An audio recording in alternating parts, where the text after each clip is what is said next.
Should Pan-Africanism be established as a solid foundation for Africans to have their voices heard globally, and how can this be accomplished? Yes, the Pan-Africanism has already proven to be very effective in representing the voice of our continent and those in the diaspora for so many years now. We have seen the struggle, Pan-African struggle, yielding so many results. It was through the FII Pan-African Congress actually that really sparked the decolonization process in Africa. And so Pan-Africanism remains the only platform, one of the biggest and huge platforms for Africans to really push ahead what we want for our people, what we want for the interests of our generations to come, and what we want to achieve. And Pan-Africanism actually, like Peter Tosh said, once you're a Black man, you're an African. And so no matter wherever you find yourself across the world, once you have the African origin, you are a Black man, and for that matter, you are an African. And so Pan-Africanism remains the bedrock on which we have to build and expand and grow, because it has really, really achieved many, many positive outcomes over the years. And it must continue. It's rather unfortunate that these days, like we had the Pan-African Congresses, for a long time now, we haven't had one. And we hope one of the African leaders will realize that and then also call in or put in some resources to organize such a Congress again. And so we hope that one of the leaders, when they sit and reflect and see, look into the future, they realize that Pan-Africanism is what has brought us this far. What message would you like to convey to the leaders of Sudan, considering the ongoing conflicts in the country? Yeah, the message I'd like to ask them is that, what are they fighting for? Have they really sat down to find out what they are fighting for? Because there's a common enemy, and the common enemy that they have to fight against, hunger, poverty, and diseases, and the development is what they have to all look at as a common enemy and put their, efforts, energies, and strength together to fight. For me, what is happening in Sudan is like it boils down to the question of personality fight, ego.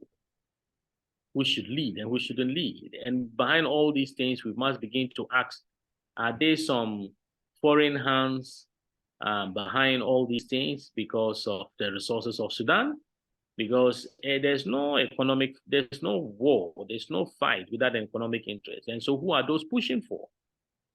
And that is why the leaders of Sudan should begin to think about, and they should look at the interests of the sovereign state. They should look at the interests of the people. They should look at how they can fight against poverty, hunger, and diseases. They should look about the future of Sudan. They should look about the children and women of Sudan. It's a developing country. And so to bedevil the country with this kind of civil unrest is not accepted. It's not acceptable. And so they should begin to reason, their conscience. They should question it. Why? Why? Why the fight? Why the killings? Sometimes you find yourself that you are worried because Africa, the military are trained, resourced to help defend the sovereign states. They are not trained, resourced to kill citizens. They are not trained, resourced to fight for political power.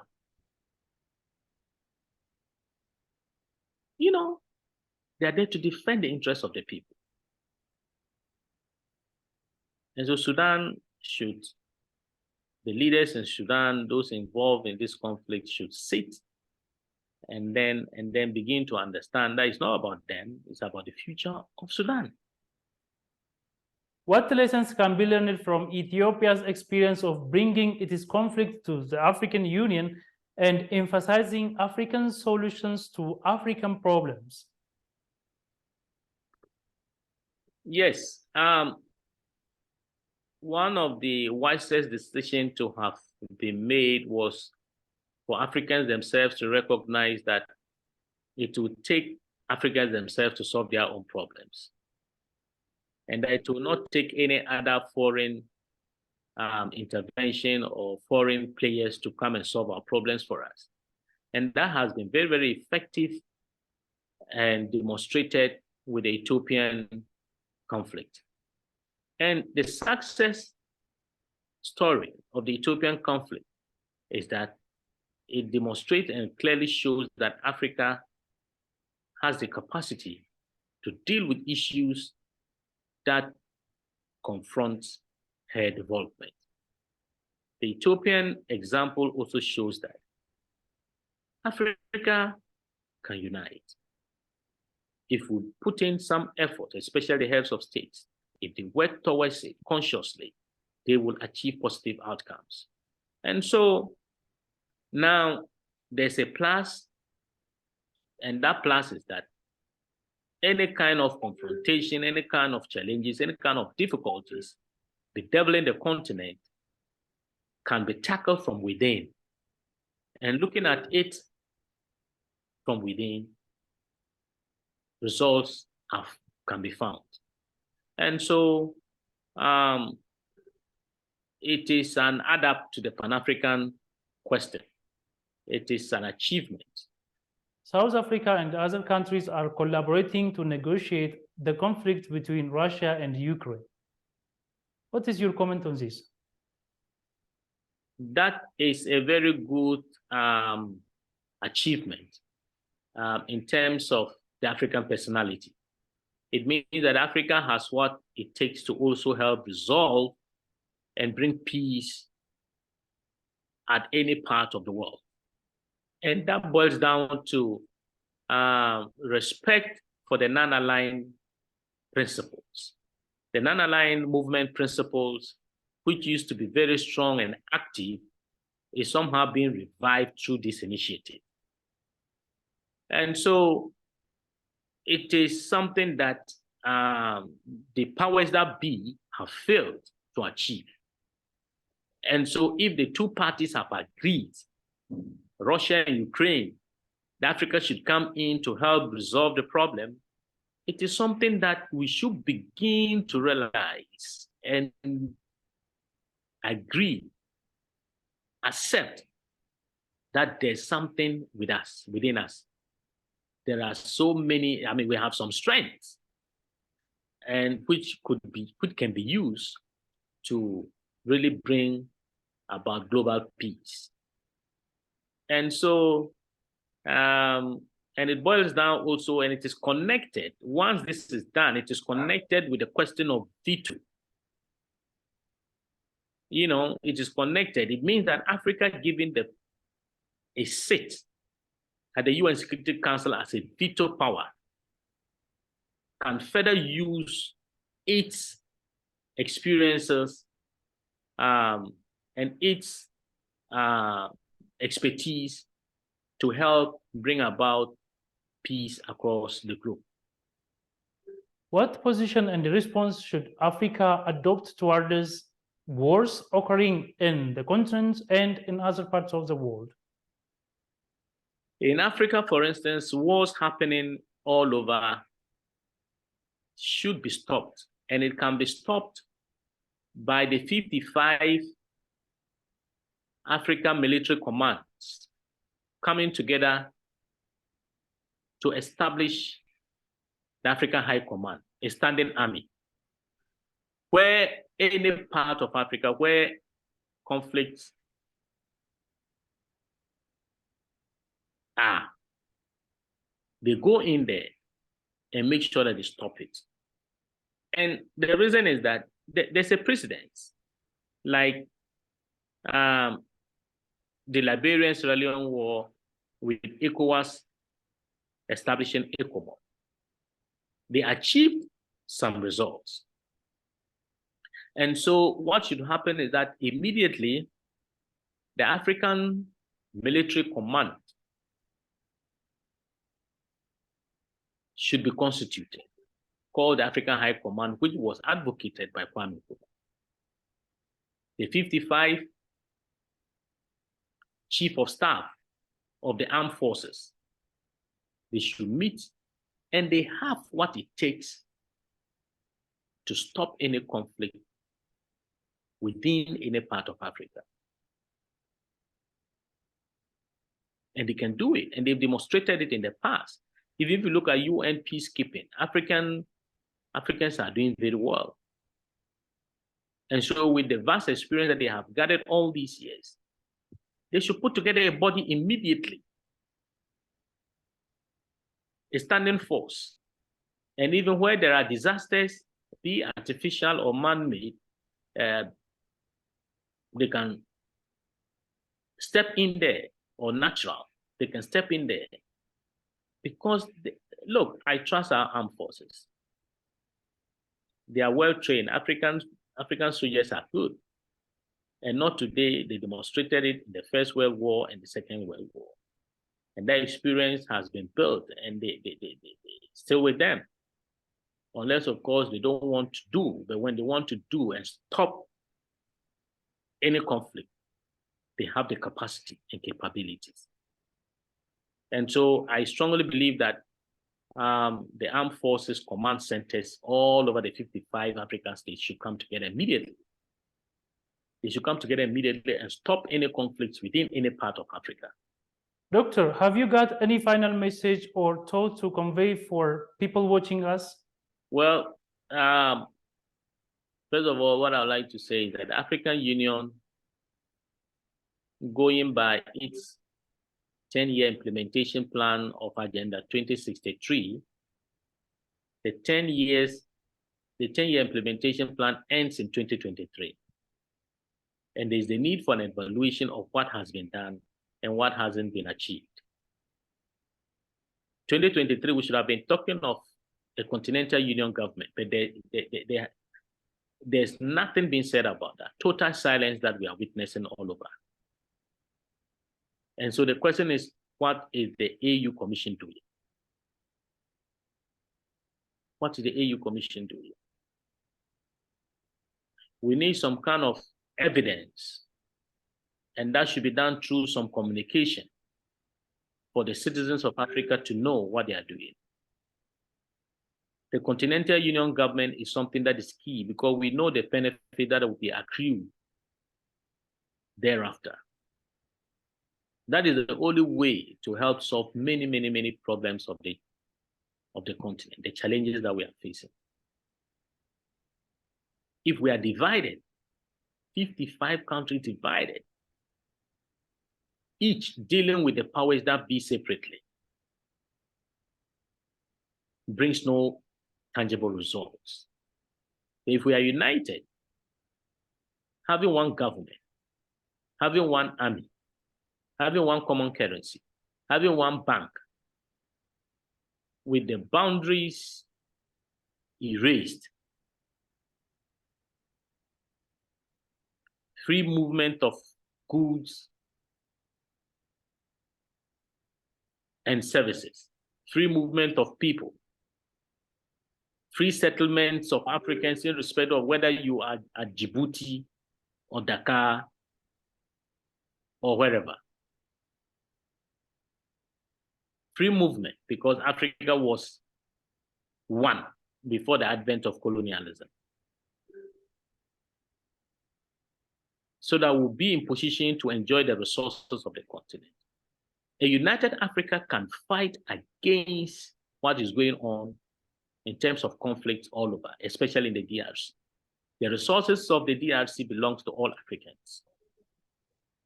The resources of the Sudan belongs to all Africans. The resources of Mali belongs to all Africans. And so we must begin to understand that there's the need for us to struggle and fight for our own. And so the media should play a very, very key role in terms of raising that awareness. And Africa's governments should know that they must leave a legacy. Those who worked hard and left a legacy today are being remembered as heroes.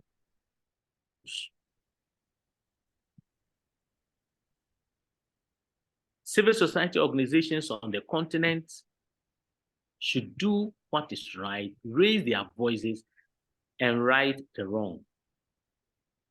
The religious groups, the Christian body, the Muslim body, the African traditional body, the Rastafarian movement, all over the continent, they should all play a role geared towards a continental union government. Because that is the only solution for the continent. That's the only solution for us and our future.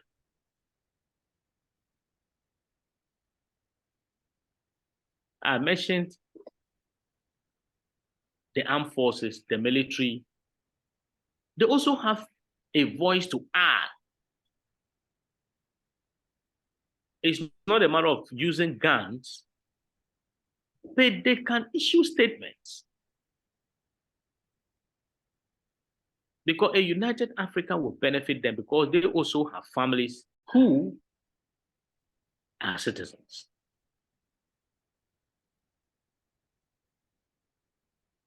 And so the universities should play a meaningful role and not become second-class scientists in the world. Africa, we have great scientists who have proven their worth. They should be able to dare the challenges and come with solutions. Technological advancement, technological solution. Africa has to be put and connected with railway lines.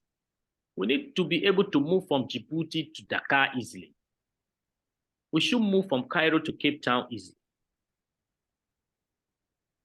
We should move within any part of Africa easily. And when that is done, the continent will be open. And once the continent is open, you create job opportunities for the youth. And so the youth will not risk their life through the deserts, through the Mediterranean Sea, to go and look for greener pastures outside Africa. The greener pasture is here. Africa is rich in terms of mineral resources. Africa is rich in terms of agricultural wealth. Africa is rich in terms of environment. The onus now is left with African leaders to come to terms with this kind of thinking that Africa is a giant, that she's sleeping and must be wakened.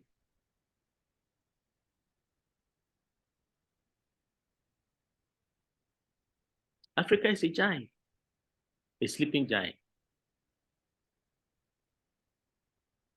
And the awakened giant will not only serve the interest of her citizens and people, but will benefit the development of the world civilization. And Africa too, we have so many potential businessmen and investors who should be supported by governments. We need to build many, many billionaires who, with a Pan-African consciousness, will know that they have a responsibility to help develop Africa. For all their resources will remain in Africa and will be used to develop Africa. Marcus Garvey was a businessman. He used his business profit and strength to fight for Africa. He used his resources to establish magazines, movements, to pursue the African agenda.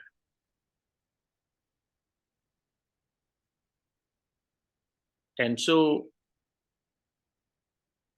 we need to engage our people, and engaging them, I'll appeal to the media as well, not to only engage them in the language that are common, but through the local mediums of communication, so that our people will understand and know who they are and the potentials that they have.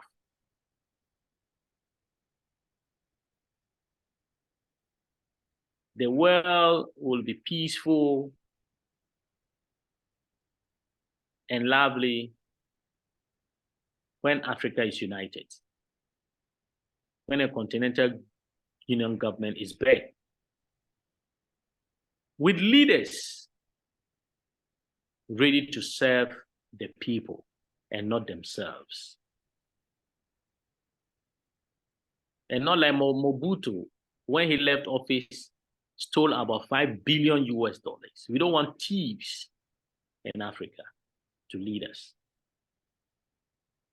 We want leaders, selfless leaders, not thieves, not corrupt leaders. Leaders who will empathize with the people. Leaders ready to fight against poverty, hunger, and diseases, and want and misery. Each leader must rethink. And the African Union should become more productive, active, and responsive. We want results. Thank you.